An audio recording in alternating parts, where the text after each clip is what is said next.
Thanks for joining us today. At City Life, we have one purpose, making it easy for people to say yes to Jesus. We believe today's message will empower you to do exactly that. But remember that church is so much more than a sermon you listen to. It's a living, breathing community that we invite you to be a part of. We hope to see you on a Sunday morning at City Life. We're going to do something this little bit different twist than what we have done before when we have had our shotgun or what we call our relay Sunday. Today, we're having 5 for 5. We have 5 of our awesome team who are going to bring a God thought to you today. They have 5 minutes and you are going to cheer them on online. If you are watching, you can give a thumbs up to the team as they're speaking because they love to be encouraged. But we have Samara and we have Michelle Holland, Spencer Lindo. Oh, look at Spencer in his white shoes there. We have Hetty Lee and Ben Darwin, who's also got white shoes on. It's the white shoe morning. Anyway, you know what? It's going to be so good. These guys are going to bring it. And online, it's going to be so good. Samara, you're going to start us. So let's give it to you. Oh, I need to explain. They got 5 minutes, and there's going to be a buzzer. They're going to have the countdown clock when they start speaking. And then I think it's the Jeopardy. Do, do, do, do, do, do. So they're going to stop on the clock, so they might be halfway, but you're going to cheer when they're done, okay? Awesome. You're going to go for it. Hello, good morning. My name is Samara. As my mom said, I'm part of the team. I serve on the youth team, I serve on worship, and I serve in our production team, which is all things tech. And so I just want to start by telling a little story. So when I was in my third year Bible college, some friends and I had spontaneously decided to go and get some tattoos. And I had ended up getting this, there's a little Hebrew word. It's kind of hidden by my sleeve, but it says Elohim, and it is the first word used to describe who God is in the Bible. In Genesis 1:1, where it says, "In the beginning, God created the heavens and the earth," the word that they use for God is Elohim. And so at the time, it was to serve a reminder that God is in control of everything, and he created the universe. And I didn't, because I have control issues, and I like to be in control of things. And so after I got this tattoo, not even a week later, I ended up going through a season where I felt like God was asking me to surrender all my dreams down to him, and I didn't want to. And so almost 2 years later, I have found myself in a very similar position. And about a month and a half ago, I was driving into work one morning, and I felt like God was asking me, "Do you trust me enough to surrender every single dream, desire, and plan that you have for your life over to me?" And I sat there and I said, "No, I don't." And so a couple weeks ago, I was spending some time in the backyard and I was journaling and I wrote, "God, how can I trust you?" And it wasn't this question where I needed God to try and prove himself to me, but it was a question where I needed God to show me how to trust him because I didn't know how to do it. And so these are some things that he has been teaching me over the last couple months. And it's these things called altars, which is a great word that they use in the Old Testament. If you read through the Old Testament, they're always building altars and sacrificing things. And altars were a place where animals were slaughtered or sacrificed so that God would meet and communicate with his people. Now, because of Jesus' death on the cross and everything that he did for us, we don't need to slaughter animals. But there is a metaphorical death that we need to go through if we want to be apprentices of Jesus. And so this metaphorical death is through sacrificing our dreams, our plans, and our desires over to him. And so I have created a 3-step process that I like to call Sacrifice for Dummies. Because sometimes I feel like a dummy because he's always telling me stuff. And so step number 1 is to build an altar. And we don't need to build physical tables and physical altars, but we do need to build a spiritual place where we can lay out our dreams, our thoughts, our desires, and our plans for God to move. And so things like a consistent prayer life or a devotional life or practicing in Sabbath or participating in doing silence and solitude activities, all of these rules of life that we have been talking about over the last few months are great ways that we can build out altars to lay things for God. And in Psalm 5, verse 3 in the Passion Translation, it says, "At each and every sunrise, you will hear my voice as I prepare my sacrifice of prayer to you. Every morning, I lay out the pieces of my life on the altar, and I wait for your fire to fall upon my heart." So we prepare the altar through prayer, devotion, Sabbath. so that we can do step number 2, which I like to call the hard part, and that is called laying it down. I've told myself I'm really good at surrendering things to God, but I've realized I'm only good at it because I think he's going to give it back to me as a reward for laying it down on the altar. And the thing about sacrifice is that we need to lay down our dreams, our desires, and our plans, and we can't expect God to give it back to us. And the thing about God is that he isn't a cruel God that he would taunt us and mock us with our desires, and he doesn't hold things at just the right distance so that we can never grasp it. He doesn't tease us, and he doesn't give his love in half measures. If he's asking you to lay something down, it's because he wants to consume it, which takes us into step number 3 that I call the consumption or the holy fire. When we lay things down on the altar, we don't just lay it so that it can lay limp and it just stays there and that's it, but we lay it on the altar so that God can consume it with his holy fire. The altar is a place where our bitterness, our rage, our lust, our anger, our selfishness, all of those things that we hate about ourselves, it's a place where they can be consumed by God. And when things are consumed by God, anything that is not of God gets burned into a pile of ashes. The fire that he has consumes is good.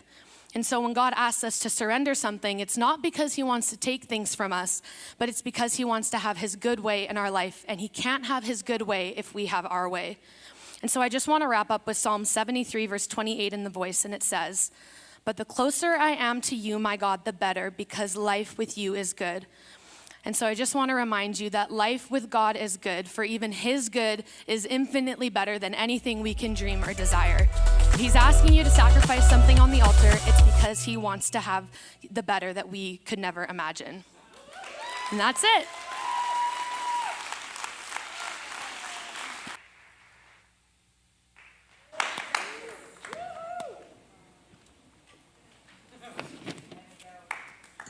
I think they give us a microphone because I don't know what we do with our hands otherwise. My name is Spencer. If you don't know me, I was playing guitar over there a second ago. So I serve on the worship team, obviously, as you can tell. Yeah. I graduated high school this year, and I'm I'm starting university from home at my computer in the fall, in about a week and a half.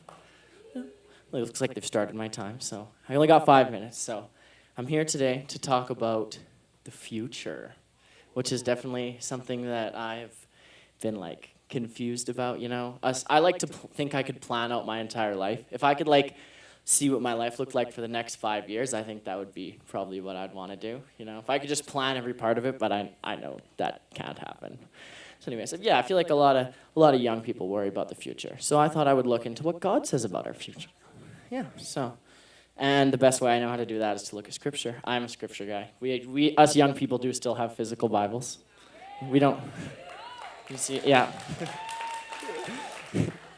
All right, so I'm going to read from John. I'll set the scene first. So Jesus just told all his disciples that he's got to leave. He's got to go back up to heaven, right? He tells them things like, in a little while you won't see me, but then you will see me. And he says he's going to the Father. Disciples are awfully confused, right? So in John 16:28, Jesus, he says, "Yes, I came from the Father into the world, and now I will leave the world and return to the Father." And I love this part, because then the disciples are like, "At last you are speaking plainly and not figuratively." Now we understand that you know everything, and there is no need to question you, right? From this we believe that you came from God, which obviously they're very relieved that finally, because they've been very confused by how Jesus has talked to them in parables and metaphors up to this point. So Jesus asks them, "Do you finally believe?" He's like, "You finally got a grasp on what I'm trying to say, right?" So he says, "But the time is coming, indeed it's here now, that when you will be scattered, each one going his own way, leaving me alone." And I read that at first and I was like, oh, that's kind of a disheartening verse almost, that they're all scattering around. But I went and looked in a different translation. In the Voice, it says that they are spread like seeds, scattered like seeds, which is it's really good, because then it shows a little bit of the purpose, more than just getting scattered apart. They're there to go be seeds and plant for, And then he says, "Yet I am not alone, because the Father is with me. I have told you all this so that you may have peace in me."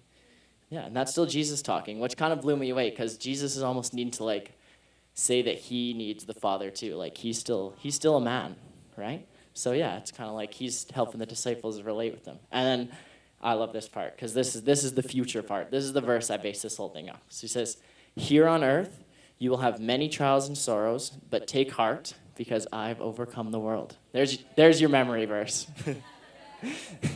So I read that for the first time and I was like, what does take heart mean? What does it mean to take heart? I didn't know what it meant. So I looked it up and it said it means to be encouraged.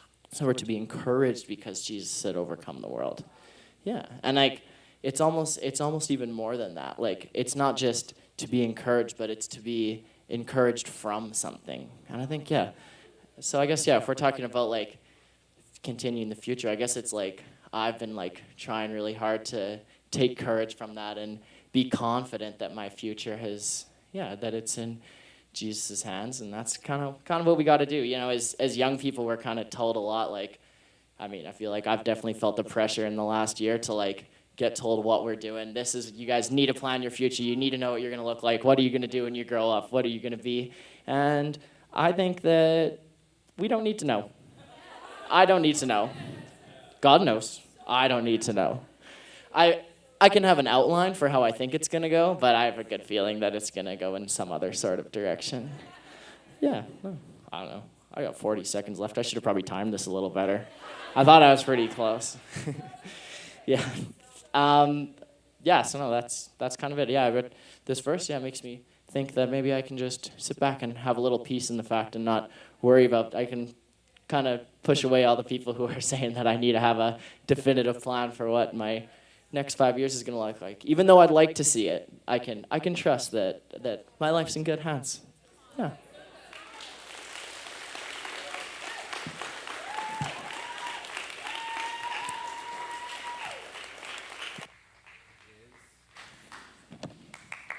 Good morning. My name is Michelle. If I don't know you, I hope to meet you soon. So if you're anything like me, lately your thoughts have been potentially anchored in fear or uncertainty, specifically surrounding back to school. I'm a junior high teacher, and just let me tell you that we're all in this together. So whether you're a teenager starting at a brand new school or online, whether you're a teacher teaching in person or online, or maybe you're a parent learning how to homeschool for the first time, or anybody in the school system, I see you because we're all in this together. So simply put, I've generally just been really, really afraid of the unknowns of this year. There's been a lot of strong thoughts in my mind throughout this summer. Some of them have been, how am I supposed to build relationships with students when they can't even see me smile because of wearing masks? When are we gonna get shut down again because of a potential outbreak? How am I supposed to keep all my students safe? How am I supposed to keep myself safe? Am I going to be able to visit my grandma in her palliative care facility? So while I believe these are all valid concerns, they've been taking up way too much space in my head. Something that I want to do is really change my mindset from one of fear and uncertainty to one of faith and hope. So there's this quote by Pastor Craig Groeschel, and I heard it a few years ago. I heard it again recently as I'm trying to figure out my mind surrounding COVID. And he said that your life is always moving in the direction of your strongest thoughts. So I know that I will drive myself into a depression. I will let anxiety run rampant, and I will push myself away from God if I continue to focus on these negative thoughts and these what ifs surrounding back to school. I could resent my career and the thing that I'm passionate about if I choose to change my mindset. So I want to prevent that from happening, and it has been working based off of a lot of hard work. So I went into work this Friday to start some planning about relationship building activities and get to know you things. And we have a brand new principal at our school, and she said to me, "Oh, hey, I'm glad you're here. I was going to call you today. Come into my office." And I was like, oh, no, because, when you got called into the boss's office, no matter how awesome they are, it's always absolutely terrifying. So I go in, I sit down, my heart's pounding, and I'm starting to freak out. And she told me the news that my teaching assignment is completely changing. 4 days before COVID teaching. So it was a little terrifying, but I realized almost instantly, and I'm shocked about it still, that my initial thoughts were ones of, I am ecstatic about being in this position. So I get the opportunity to work with some of the most vulnerable kids in our school. Kids with autism, kids with various cognitive disabilities, kids who are learning English, and it's in smaller groups. And I'm so looking forward to it. It's going to be a challenge. It might be my hardest year of teaching ever, probably. But the cool thing is that I get to focus my attention on this small group of kids and loving them and reflecting God as I interact with them every day. So over the past few days, the last couple, well, really just a couple of days, I find myself hopeful and excited about the return to my classroom. It's a different room, so that's fun, but whatever. I've been able to live by Paul's words of encouragement in Philippians 4:8. Fix your thoughts on what is true and honorable and right and pure and lovely and admirable. Think about things that are excellent and worthy of praise. So here are a few things that I know are worthy of praise. Kids will be excited to return to school and will be happy to see me. My colleagues are some of the most talented people that I know. I will build relationships with my students. It'll happen. I am a caring, loving member of my school community. I can make a difference. I'm a child of God, and I can really do everything because He has given me the strength to do so. And lastly, there may be cases of COVID at school, but I can only do what I can do given the protocol, and then the rest is really up to God, and I have to trust that He's going to lead us through. So I've worked really hard to replace my thoughts of fear of the unknown with thoughts that are lovely and admirable. And I've just been doing my best to follow, again, Paul's encouragement a little earlier in Philippians 4:6. Don't worry about anything. Instead, pray about everything. Tell God what you need and thank Him for all that He has done. So no matter what happens, I am praying for everyone involved in the school system, and I am praying that we're all going to get through this together.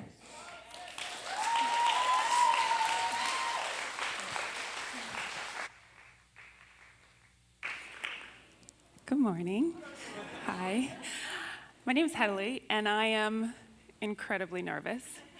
In fact, when I got the text message from Monica asking me if I would do this, I slammed my phone down, said, hard no. That's too hard. And then I remembered this picture. I don't know if it's up here. There's this picture of little Vienna Darwin that Ben posted a little while ago. And in this picture, Vienna is it up there? Oh, there we go. Little BB. This is a shameless use of the cutest kid ever, just to get you to be okay with this. So she is looking up, and she's reaching out, and she's moving forward. And although there's only 3, almost 4 kids that get to say Darwins do hard things, we're all God's kids. And God's kids can do hard things. When we look up, when we reach out, and when we keep moving. And there are 3 of God's kids in the Bible that I read this. And the first one was in Matthew 14. Jesus had been teaching all day, and he was tired and he wanted to spend some time with God, so he sent his disciples across to the other shore to meet him there. And while the disciples are in the boat, a storm kicks up. And the disciples are a little bit worried, and then Jesus comes walking across the water. Walking on water is hard. But Peter hops out of the boat, looking at his Lord, and walks towards him on water. He did a hard thing, keeping his eyes up, looking up. God's kids can do hard things when we look up. And then in the book of Esther, we read about Queen Esther. She gets a whole book to herself. And she had to do a really hard thing. She had to navigate some really stormy political things to save her people. But God's kids can do hard things when we reach out. So although her people had to be distanced from her, she reached out to them and asked them to fast and pray with her, so that she could risk her life doubly by going to the king unsummoned and beg for her people's lives. And she did that. God's kids can do hard things when we reach out. And then there was Noah, all the way back in Genesis, and he was asked to do a very hard thing. He was asked to build a boat, but not just the boat, an ark. And it was super far away from any kind of water. There wasn't storms looming. He had to really keep going through so much resistance and ridicule. And year after year, he had to do this and just keep going. But God's kids can do hard things when we keep going. And his family's deliverance was at the end of his obedience because he kept going. God's kids can do hard things. We're in a season now where we're all asked to do hard things all the time. But God's kids can do hard things when we look up like Peter. God's kids can do hard things when we reach out like Esther. And God's kids can do hard things when we keep going like Noah. We're all God's kids, and we can keep going. We can do hard things. You get a minute, Ben. Thanks.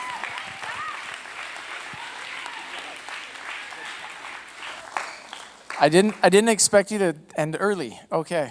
Hi, my name is Ben, and everyone was talking about how they serve. I just serve in the cracks. Wherever things need to go, I go. So, but I was a little nervous to talk today. When I got the text, I was like, no, and my wife was like, yes, and I was like, okay. Some of you men know what I'm talking about. And so I'm not really a notes guy, but I took notes, and I felt like God wanted me to talk to the men today in the church, and that's always scary. But this is coming from, I call it Reflections from a Man During COVID. And God's been doing a lot of work on me, and I'm very grateful for that. But I love this verse. There's a great passage in the Bible where David's commissioning Solomon. David's on his deathbed, and he's saying, hey, this is how you should go. And he says, be strong and show yourself a man. And so I was thinking about a lot of the components of, or the characteristics, the attributes of what a man is, or a godly man, I should say. There's a difference between a male and a man. And I hope you're okay with a little bit of a challenge, because I feel like I need to talk straight, because I only have 5 minutes. So here's the first thing. Men do manly things. And you know who a man is and what he believes by what he does. And the manliest thing that we can do as men is do. And if we don't do, we're in a lot of do. And so I just say, but not just to say things, but it says show yourself a man. And God's been showing me a lot of stuff. I resonated with Melissa's message that, it was a couple weeks ago, we were chatting before church, and I was like, oh man, that's me. Like, he's like, hey, what about that over there? And I'm like, it doesn't matter. I don't have time to look at that. He's like, you don't have time? You got time. We're in a season where you got time. You got time. Time's not an excuse anymore. And so it's not about who I want to be. It's who I'm called to be. That's my filter now. It's not who I want to be. It's about who I'm called to be. So males talk, men walk. Daily they build discipline and virtues into their life. If you don't know what those are, look in 2 Peter in the first chapter. There's a list there of what we should be adding to our lives as men. Males know of God, men know God. It's the biggest challenge in my life today is, do I actually know him? Do I know him? Side note, ladies, have you ever wondered why men love things that like explode, bang, yell, clash, collide? Yeah, have you ever wondered that? Some of you are like, yes. I'm like, well, it's God's fault. He done it. He started it. I mean, you have like nothing, and then you have this point, and all of a sudden, boom, and it goes, whoosh. I don't know if you know how the universe is working right now. I better not move outside the camera screen here.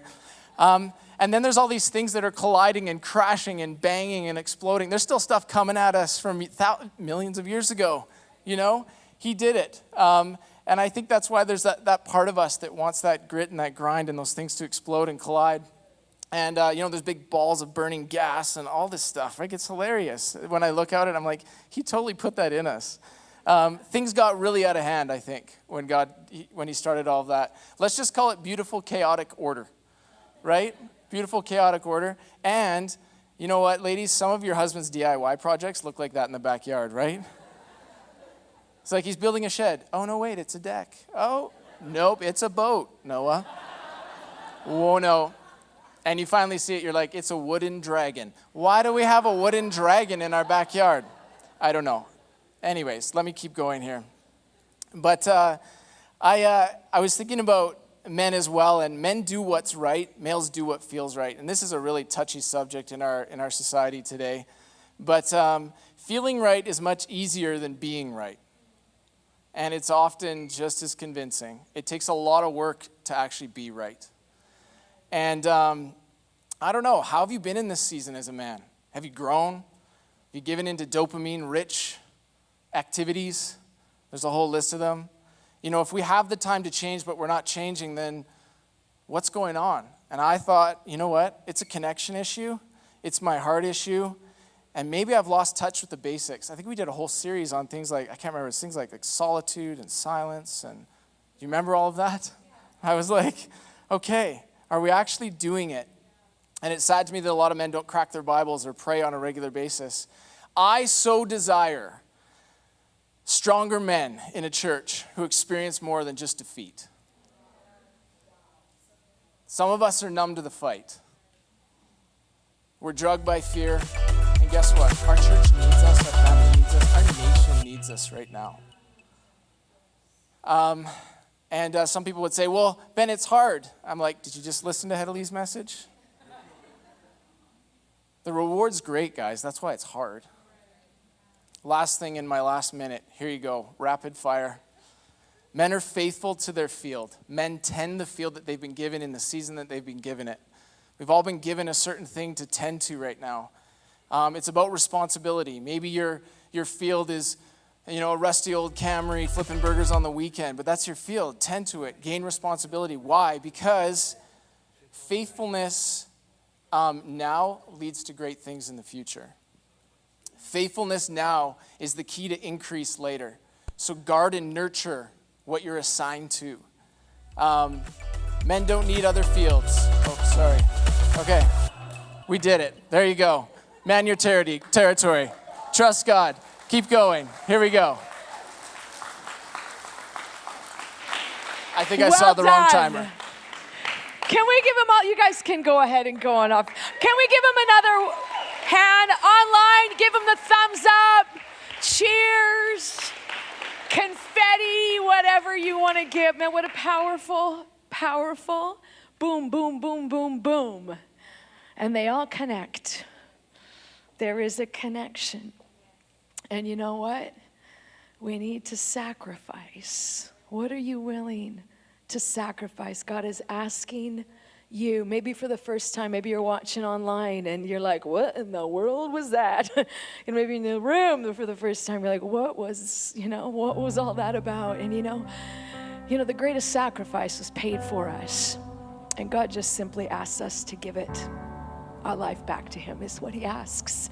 Because we can trust him with it. Man, I love what you said, that was so good. I might have the outline, but I don't really need to know. Man, what a brave statement. I don't need to know all the ins and outs. And you know what, Michelle, I just love that. Just that this is where I'm changing my thoughts. I'm redirecting. You can just hear the confidence coming through. And when you know Jesus, there is a confidence that comes. She doesn't just get those happy thoughts because she's a great person and she's a teacher and she knows how to look up the right kind of things. But there is, I know one thing about Michelle is she has anchored herself in Jesus, and there is the same kind of peace that you can have. There is that same kind of confidence that you can have. Every single one of these, God's kids reach out. I love that we can do hard things. No, you as a human cannot do hard things. And even if you're watching and it's been like being holed up at home for a long time and you're like, I can't do hard things. You're right. You can't. That's why we need the life of the one who went through the hardest thing ever, and that was taking the weight and the sin of the world on him. All of our weakness, all of our failings, all of our, the areas, the cracks in our life. And you know what I love? Ben, that was just so good. I just serve where there's cracks. It's exactly what Jesus did. He was a great big, I won't say crack filler, because it's so much bigger than that. But he was the gap filler. And he doesn't just come in and add to our life. He wants to come in and completely take over. Because what he's got is so much better than what we could build and manufacture on our own. See, man, Jesus is the one who will change you from a male to a man. Girls, he's the one who will change you from just being a girl into a woman of God, into a child of God. I want to invite us to stand. I want to invite online. You know what? Maybe if you're by yourself watching, you know what? There's something about, just paying attention. Don't skip and think we're done now, but I want you to just take a moment, just close your eyes, and maybe you even want to stand. There's something about just kind of getting out of that cozy seat of your sitting in the bed or couch with your pajamas on or wherever you're at, but I want you to just take a moment. Can we all close our eyes, those in the room and those watching online? And I want us to quiet ourselves because we're going to pray a prayer together. This isn't a magic formula, but it is giving expression. It's speaking out words that will begin to change the way we think about who we are and about who God is and where we fit in His story. And I know this is one of the things you want to begin to change the way you perceive life. You want to begin to change the way you respond to the curveballs and whatever else comes. You know what? It starts with changing the way we think about who we are and about who God is. And it starts with these words, Jesus, I choose to follow you. And so if you've never made the decision to really trust God with your everything, trust God with your future, trust God with trust God with all that you are, and trust your entire life over to Him and put it on that altar.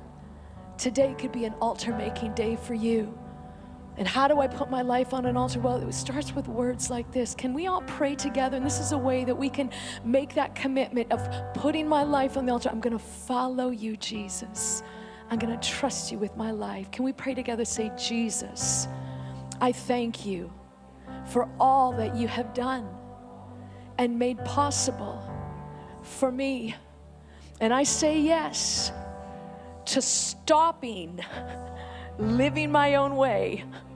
And I say yes to starting to follow you your way. Jesus, thank you for a new start today. I love you. I trust you with my now, and I trust you with my future. Thank you for a new start. Amen. We hope today's message encouraged you. If you want to take your next step in saying yes to Jesus, you can always contact us at cty.lc or fill out the next step section on the City Life app. It's an honor as a church to play just a small part in what God is doing in your life. We look forward to seeing you soon here at City Life.